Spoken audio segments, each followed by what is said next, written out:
सर्दियों की कड़ाके की रात थी। आसमान में तारे चमक रहे थे, लेकिन धरती ठंड से जमी हुई थी। एक 3-4 दिन की नन्ही बच्ची कपड़ों में लिपटी एक घर के बाहर पड़ी थी। उसकी हल्की हल्की रोने की आवाज सुनाई दे रही थी, मानो वो अपने नसीब को पुकार रही हो। महेंद्र खेत से थके मांदे घर लौट रहा था।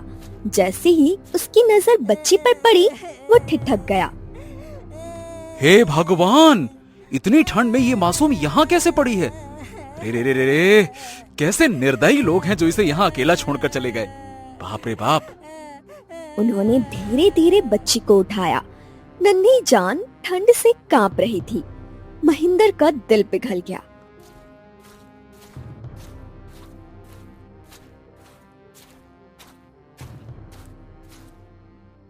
अरे भाग्यवान, अरे ओ भाग्यवान, सुनती हो? देखो भगवान ने हमें क्या दिया है। शालिनी, उसकी पत्नी, रसोई से भागी भागी आई। बच्ची को देखकर उसकी आंखें नम हो गई। इतनी ठंड में किसने इसे ऐसे छोड़ दिया? कितनी प्यारी है ये। महेंद्र ने बच्ची को शालिनी की गोद में दे दिया।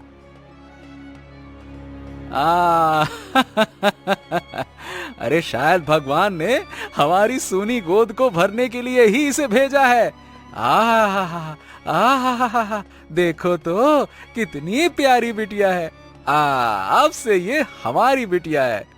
इसे कभी ये महसूस नहीं होने देंगे कि ये हमारी अपनी संतान नहीं है। ठीक है ना भाग्यवान? हमें इसका नाम रखना चाहिए। मेरे ख्याल से जिया नाम कैसा रहेगा? हाँ, जिया, ये बहुत अच्छा नाम है। तुमने ऐसा नाम दिया है जिसने हमारे जिया को खुश किया है। यानी हमारी बिटिया और हमारा अपना जिया। ये सही है। आज से हम इसे जिया कह के बुलाएंगे। ये है हमारी जिया।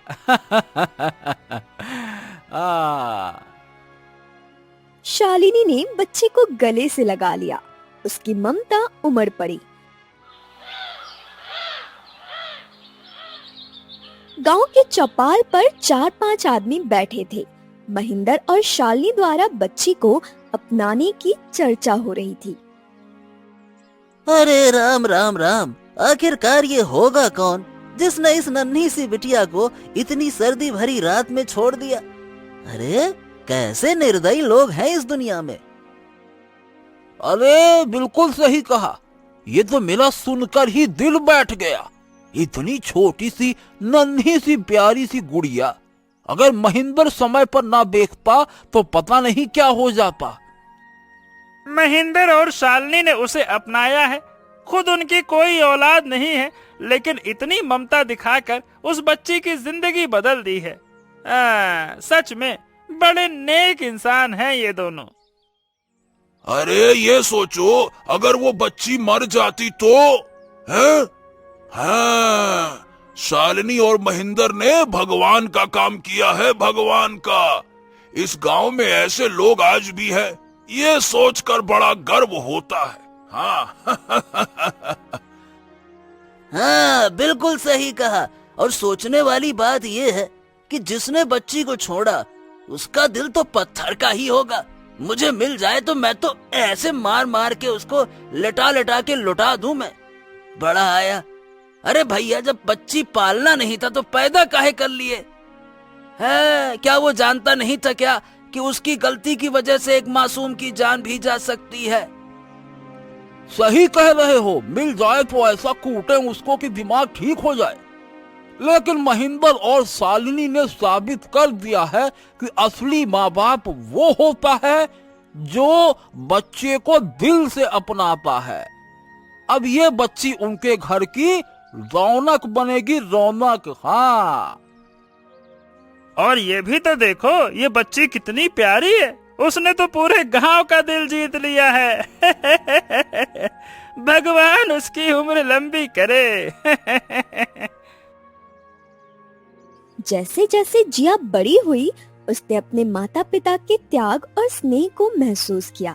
लेकिन जब उसने ये जाना कि वो उनकी सगी बेटी नहीं है, तो उसके मन में एक सवाल उठा, जिन्हें कोई नहीं अपनाता उनका क्या? यही सवाल उसे बेजुबान जानवरों के करीब ले गया। जिया सड़क पर एक घायल कुत्ते को घर ले आती है। वो उसे सहलाते हुए उसकी देखभाल करती है। जैसे मेरे माता पिता ने मुझे सहारा दिया, वैसे ही मुझे भी इनकी मदद करनी चाहिए। ये बेजुबान भी तो किसी की देखभाल के हकदार हैं। इनका दर्द समझना हमारी जिम्मेदारी है। महिंदर ये सब देखते रह गए। वो जिया के पास आते हैं और उसे प्यार से देखते हैं। जिया, मेरे बच्चे, भले ही तुमने हमारे खून से जन्म ना लिया हो, लेकिन हमारे दिल में तुम्हारा ही बसेरा है। तुम्हारा ये दयालु और नेक दिल देखकर हमें गर्व महसूस होता है। बहुत अच्छे बेटा, बहुत अच्छे। तुम हमारे लिए भगवान का दिया सबसे बड़ा तोहफा हो। जब हमने तुम्हें अपनाया था, तब सोचा नहीं था कि तुम इतनी बड़ी होकर हमें इतनी खुशी दोगी। तुम्हारा दिल बहुत बड़ा है बेटी। जिया मुस्कुराती है और अपने माता पिता को देखकर सुकून महसूस करती है। घायल जानवर भी अब आराम से सो रहा होता है। अगली सुबह होते ही राजा, राजकुमार, मंत्री, शिकारी और सैनिक एक साथ जंगल के भीतर घुसते हैं। पेड़ों के बीच सूरज की हल्की किरणें मुश्किल से पहुंच पा रही थी और जंगल के पंछियों की आवाजें आ रही थी। रुक जाओ। जंगल में प्रवेश करते वक्त याद रखना, यहाँ हर कदम पर खतरा हो सकता है। हमें अपनी पूरी समझ और शांति से काम करना होगा, ठीक है? चिंता ना करें महाराज, सैनिक हर दिशा में तैनात है। हम किसी भी परिस्थिति का सामना करने के लिए तैयार हैं। ये अनुभव मेरे लिए नई सीख होगा पिताजी। शांत और सुंदर है ये जंगल। चलिए, मैं तैयार हूं। लेकिन याद रखना, यह जंगल केवल सुंदरता से भरा नहीं है, खतरों से भी भरा हुआ है। आप चिंता ना करें महाराज, हमारे सैनिक हर दिशा में तैनात है। कोई भी खतरा हमारे करीब नहीं आ पाएगा। आप निश्चिंत रहिए। पिताजी, ये पहली बार होगा जब मैं जंगल की गहराई में आया हूँ। ये अनुभव बड़ा ही अनमोल होगा। अनमोल तो ये तब होगा राजकुमार, जब आप अपना पहला शिकार करेंगे। ये देखिए, देखिए देखिए देखिए देखिए, यहाँ शेर और तेंदुए की गंध है। हाँ,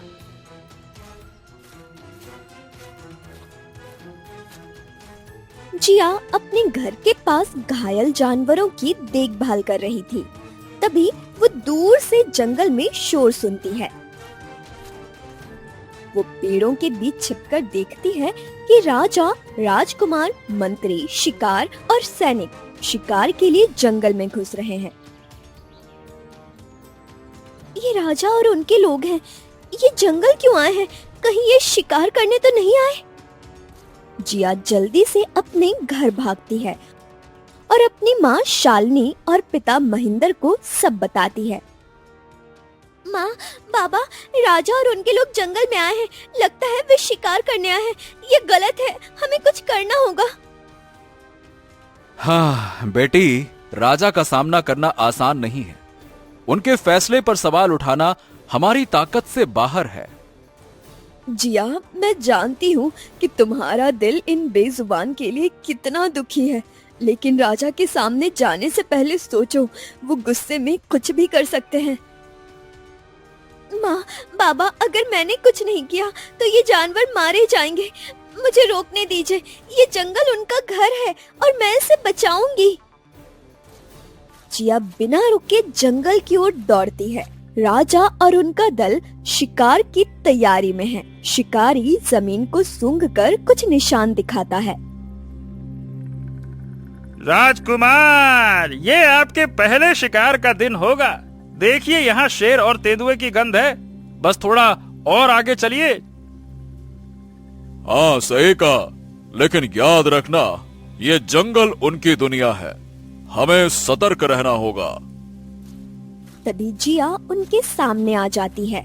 उसकी आंखों में गुस्सा और निडरता झलकती है।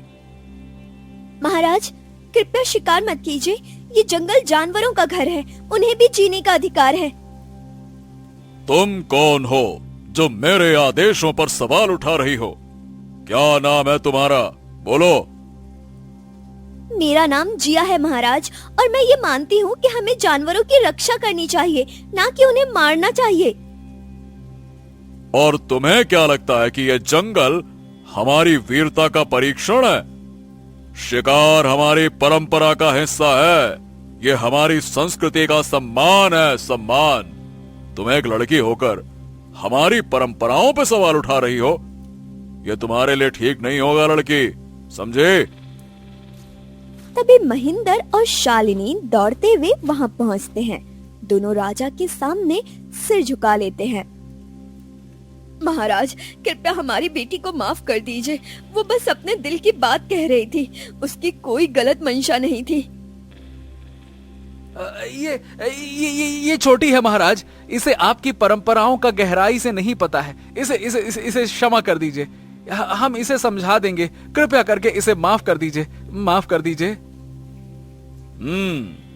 ठीक है, इस तरह की बातें राजा के सामने नहीं की जाती हैं। अपनी बेटी को समझाओ, समझे? अगर उसने फिर से कुछ ऐसा किया तो वो खुद को मुश्किल में डाल देगी, समझ गए? ए लड़की, राजा के फैसलों पर सवाल नहीं उठाया करो, समझ रही हो ना? अरे तुम जानती नहीं हो, ये हमारे सम्मान का मामला है। राजा ने जो कह दिया सो कह दिया, वो पत्थर पे लकीर की तरह होता है। चलो ठीक है, जाओ, ले जाओ इसको यहाँ से, जाओ। महेंद्र और शालिनी दोनों माफी मांगकर जिया को लेकर वहां से चले जाते हैं। महाराज, मैंने एक तेंदुए को देखा है, मैं उसका पीछा करता हूँ। सैनिकों, तैयार रहो, हमें भी सतर्क रहना होगा। महाराज, जंगल में हाथियों का झुंड भी है, ये खतरनाक हो सकता है। हमें सावधानी से चलना होगा, बिना जरूरत किसी जानवर को उकसाना नहीं है। ध्यान रखना, ये उनका भी घर है, ठीक है? याद रहे। शिकारी तेंदुए का पीछा करते हुए गहराई में जाता है। बाकी लोग धीरे धीरे उसके पीछे बढ़ते हैं। तभी राजा को दूर कुटिया से धुआं उठता दिखाई देता है। अरे, वहाँ धुआं क्यों उठ रहा है?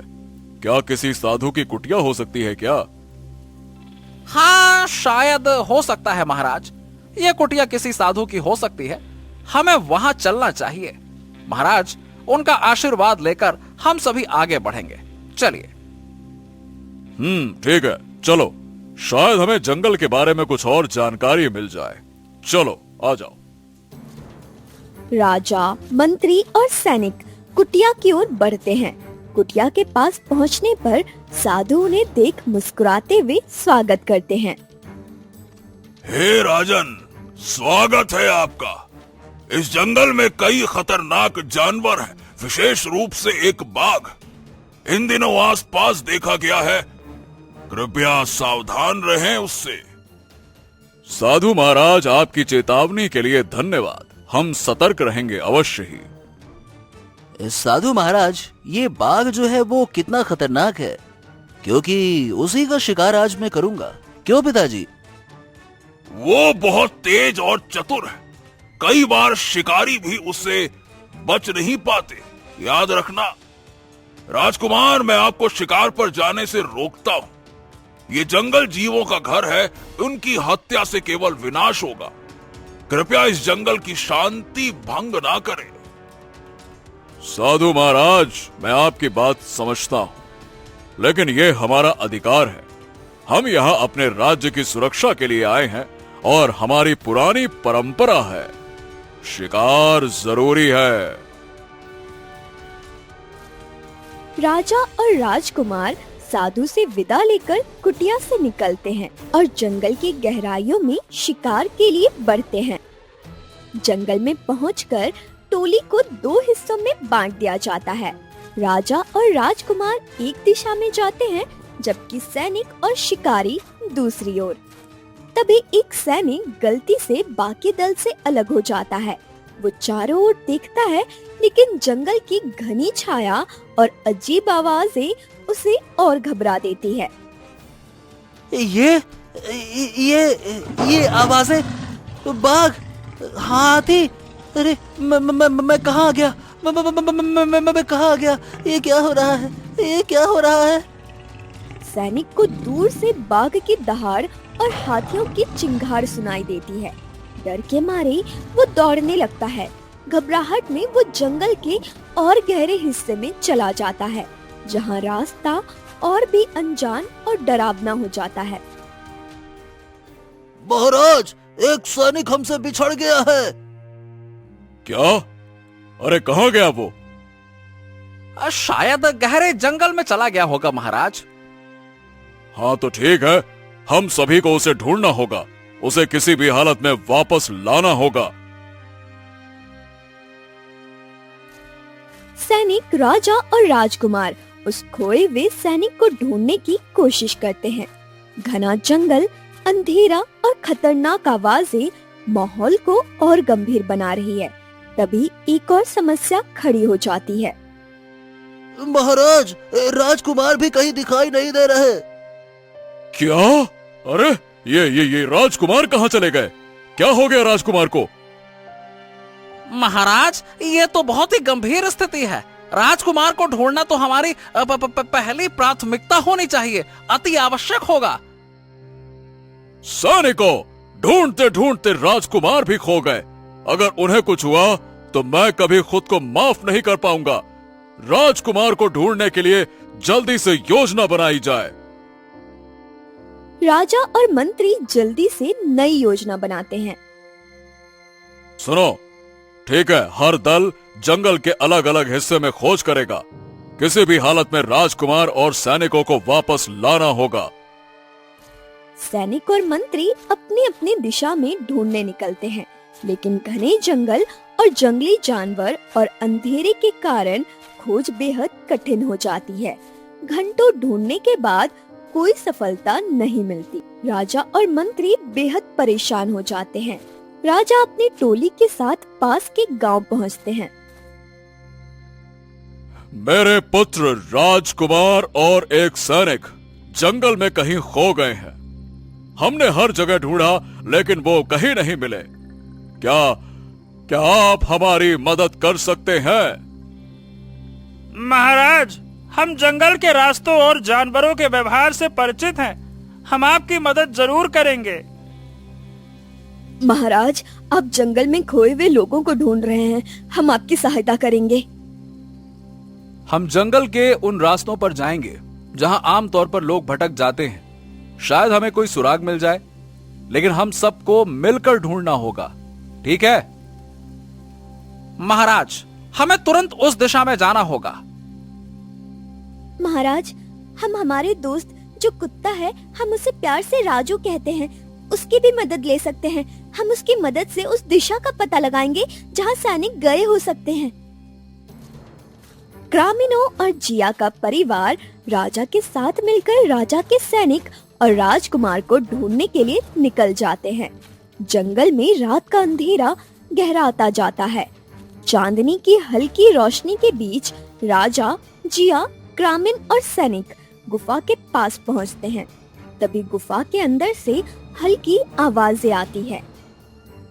कोई है? कोई है? मुझे बचाओ! मुझे बचाओ! बचाओ! अरे जल्दी करो, आवाज उधर से आ रही है। जल्दी जल्दी चलो।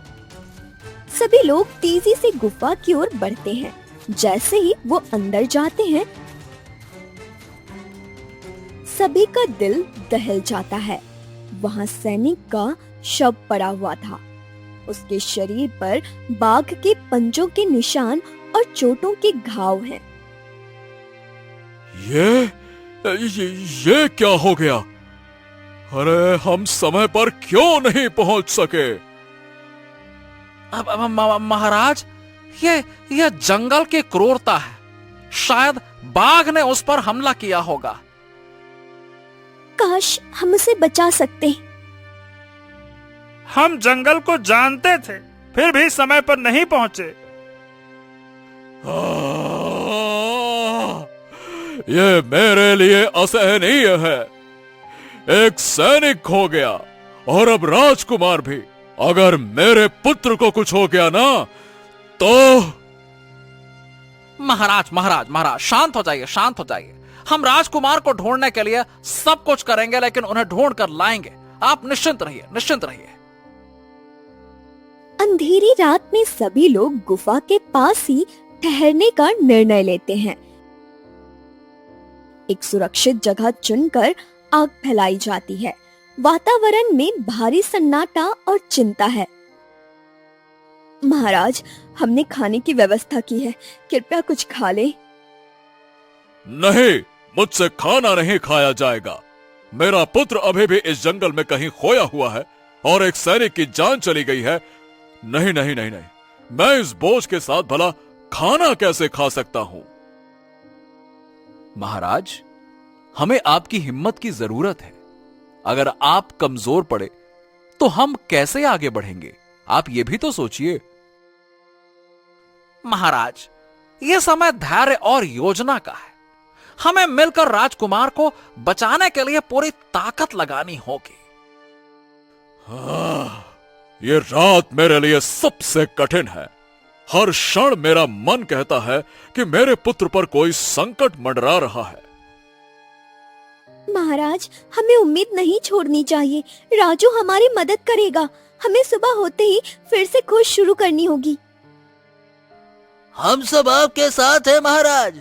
जंगल हमारा घर है और हम हर कोने की तलाश करेंगे। हाँ हाँ, बिल्कुल, आप निश्चिंत रहिए। राजा रात भर जागते हुए अपने पुत्र की सलामती की प्रार्थना करते हैं।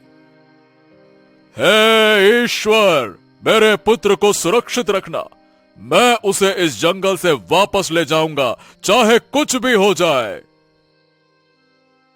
रात का समय जंगल में आग की हल्की रोशनी चारों ओर फैल रही थी। आग धीरे धीरे राख में बदल जाती है। सुबह की पहली किरणों के साथ जंगल में थोड़ी राहत महसूस होती है। तुम सही कह रही हो जिया। हमें एकजुट होकर ही राजकुमार को बचाना होगा। अब कोई समय बर्बाद नहीं किया जाएगा। चलो, हमें तुरंत आगे बढ़ना चाहिए।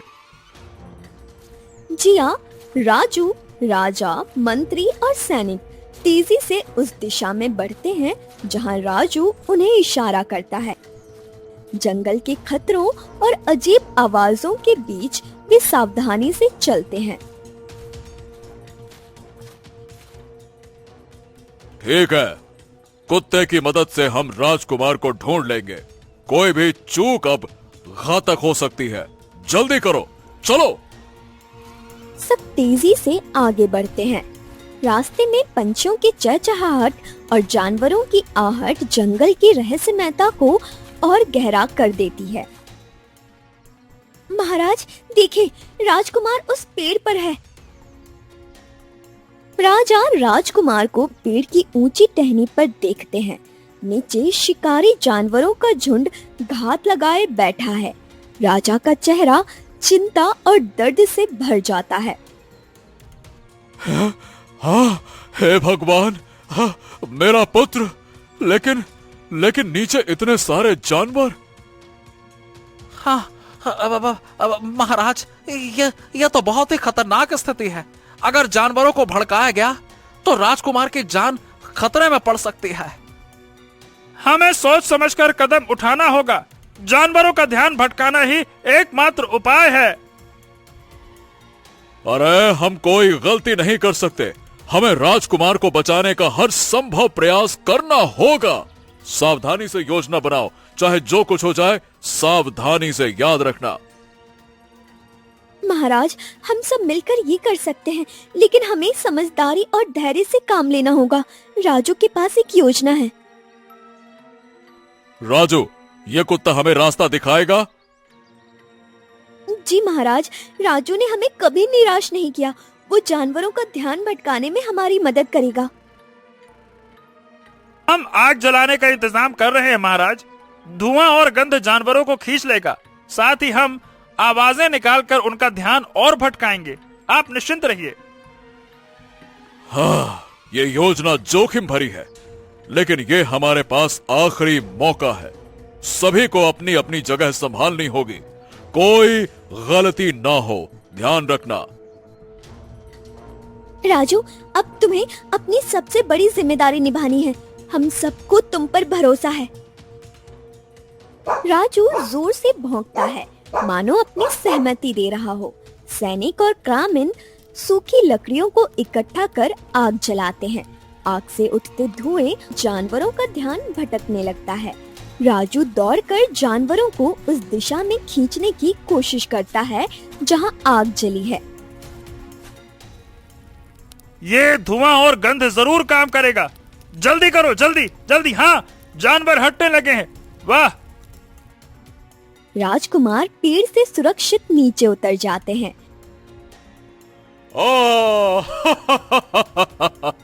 अरे मेरे पुत्र, आ जाओ आ जाओ आ जाओ। अरे तुम ठीक हो, लेकिन तुम हमसे अलग कैसे हो गए? इतने घने जंगल के अंदर क्यों गए? और ये पेड़ पर चढ़ने की नौबत क्यों आई? हाँ पिताजी, जब हम सैनिक को ढूंढ रहे थे तो हम किसी आवाज के पीछे पीछे चलते गए और वो आवाज किसी इंसान की मदद मांगने जैसी थी। लेकिन पिताजी, वो कोई आवाज नहीं बल्कि वो एक धोखा था। अचानक बाघ और अन्य जानवरों ने मुझे घेर लिया। क्या मतलब क्या किसी इंसान की आवाज? यह सैनिक की हो सकती है। शायद जब मैंने देखा कि जानवर मुझे घेर कर खड़े हैं, मैंने तुरंत पेड़ पर चढ़ने का फैसला किया। यह मेरी जान बचाने का एकमात्र तरीका था पिताजी। मैं पूरी रात पेड़ पर छिपा रहा। नीचे जानवर घात लगाए बैठे थे। मैं डर गया था, लेकिन मुझे यकीन था कि आप लोग मुझे बचाने जरूर आएंगे। और देखिए, आप आ गए। तुमने बहुत बहादुरी दिखाई बेटा, लेकिन इस जंगल में इतनी बड़ी गलती नहीं दोहरानी चाहिए। अब हमें जल्द से जल्द यहाँ से बाहर निकलना होगा। चलो। राजा, रानी, राजकुमार और दरबारी सभी दरबार में उपस्थित हैं। जंगल से लौटे ग्रामीण भी वहाँ मौजूद हैं। मेरे प्रियजनों, कल जंगल में जो कुछ भी हुआ उसने मुझे एक गहरी सीख दी है। जंगल और उसमें रहने वाले हर जीव की रक्षा करना यह भी हमारा कर्तव्य है। हाँ महाराज, आपकी यह घोषणा राज्य की भलाई के लिए अत्यंत महत्वपूर्ण है। हम सब इसका पालन करेंगे। आज का यह दिन मेरे राज्य के लिए ऐतिहासिक है। जिया ने अपने साहस और बुद्धिमानी से हमें न केवल जंगल से बाहर निकाला है, बल्कि हमें प्रकृति के महत्व को भी समझाया है। जिया, तुम्हारा ये योगदान अमूल्य है। आज से हम घोषणा करते हैं कि हमारे राज्य में शिकार करना पूरी तरह से प्रतिबंधित है। जंगल और उसके सभी जीवों की सुरक्षा के लिए कड़े नियम बनाए जाएंगे। इसके अलावा हर उस व्यक्ति की मदद की जाएगी जो प्रकृति और पर्यावरण की रक्षा में योगदान देगा। पिताजी, मैंने जंगल में सीखा है कि जीवन केवल राजमहल के सुख में नहीं, बल्कि प्रकृति की रक्षा में भी है। मैं इस नई नीति का पालन करने का वचन देता हूँ। दरबार में खुशियों का माहौल है। राजा, रानी, राजकुमार, जिया और सभी दरबारी जंगल और जानवरों की सुरक्षा के लिए किए गए निर्णयों पर गर्व महसूस कर रहे हैं। तभी दरबार में एक वृद्ध व्यक्ति प्रवेश करते हैं। वो सीधे जिया की ओर देखते हैं। महाराज महाराज महाराज, क्षमा करें, लेकिन मुझे कुछ कहना है। मेरा नाम बिरजू है। ये बिटिया जिया, ये मेरी बेटी नहीं है, लेकिन मेरी जान से बढ़कर है। बरसों पहले जब मेरी गरीबी ने मुझसे सब कुछ छीन लिया, मेरे 3 बच्चे ठंड से मर गए, तब मैंने ये फैसला लिया कि अपनी सबसे छोटी बेटी को किसी के दरवाजे पर छोड़ दूं, ताकि उसे एक नया जीवन मिल सके। दरबार में सन्नाटा छा जाता है। जिया और उसके गोद लिए माता पिता शालिनी और महिंदर भावुक होकर बिरजू की ओर देखते हैं। मैं जानता था कि ये बच्ची उनके पास सुरक्षित रहेगी और ये लोग उसे प्यार से पालेंगे। आज उसे देखकर बहुत संतोष है कि वो जी रही है, खुश है और आप सबकी मदद कर रही है। आप मेरे असली पिता हैं, लेकिन आपने मुझे छोड़ क्यों दिया? हाँ। बेटी, मेरी मजबूरी थी।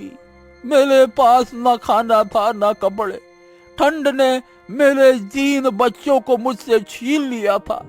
मैं तुम्हें बचा नहीं पाता, लेकिन मुझे यकीन था कि तुम जहाँ रहोगी वहाँ प्यार मिलेगा। और आज ये देखकर मैं धन्य हो गया। जिया, तुम्हारे असली पिता ने तुम्हें बचाने के लिए कितना बड़ा त्याग किया। हमें गर्व है कि हम तुम्हें पाल सके, लेकिन आज ये जानकर दिल भर आया कि तुम इतनी मजबूत हो। हमने हमेशा तुम्हें अपनी बेटी माना है जिया, लेकिन आज तुम्हारे असली पिता को देखकर हमारी खुशी दोगुनी हो गई है। ये परिवार अब पूरा हो गया है। माँ, पिताजी, आप दोनों ने मुझे इतना प्यार दिया और अब मेरे असली पिता ने मुझे अपना आशीर्वाद दिया। मैं खुद को दुनिया की सबसे खुशकिस्मत लड़की मानती हूँ। तुम्हारा ये त्याग महान है बिरजू।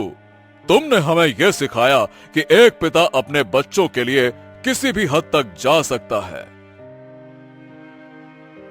आज से हमारा राज्य न केवल स्वर्णपुर के नाम से जाना जाएगा, बल्कि अपनी मानवता, एकता और त्याग के लिए भी जाना पहचाना जाएगा। महाराज की जय! महाराज की जय!